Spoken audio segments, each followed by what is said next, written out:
So I'm Danielle Hatch, and I'm based in Northwest Arkansas, so the Arkansas Ozarks. So I'm here to install an exterior textile installation on the museum. I'm engaging with the addition to the museum as well as the historic chancellor's residence.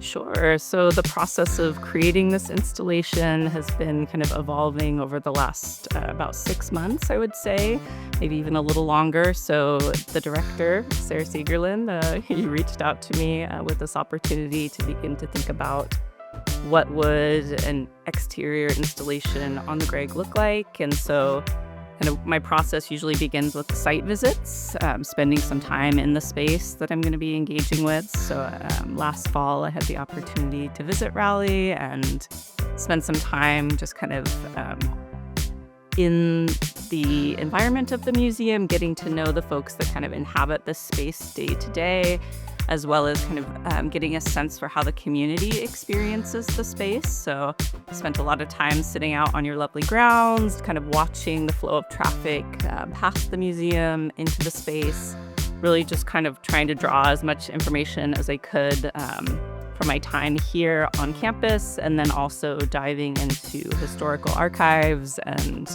looking at some fantastic books that you all shared about the history of the Chancellor's House, and started to kind of think about how did we get to this point architecturally and community-wise.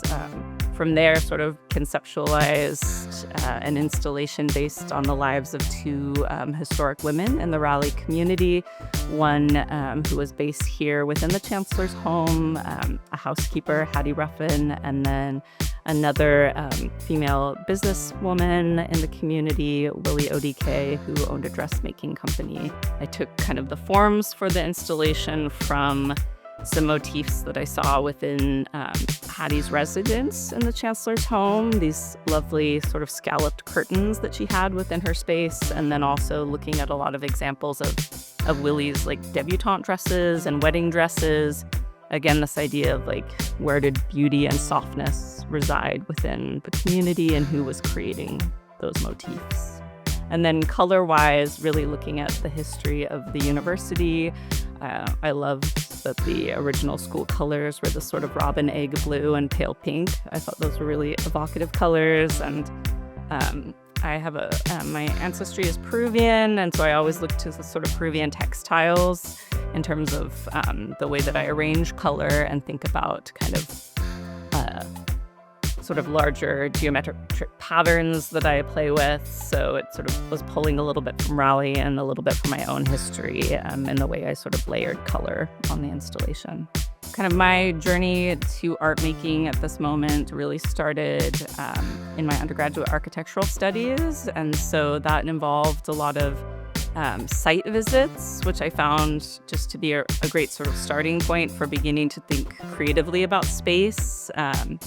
Beginning to have this idea that we are empowered to kind of interact with our spatial environments, that these environments aren't neutral, that there is a history to the spaces that we inhabit, and then also that spaces can be viewed through a feminist lens as well. I studied at a women's college, and so kind of viewing space through those different lenses, and then also just coming with a real curiosity and continued to kind of just question the environments that I inhabited. So I moved around a lot, but was always sort of looking around and imagining and thinking about space as a relationship. I think sometimes I think about architecture as like a declarative statement. There's a sense of permanence to it, and the artwork that I create, sometimes I think of it as like a question that I'm asking to the space itself. So just kind of a dialogue back and forth. So, you know, who is reflected in this space? What is the emotional experience of this space? And how can I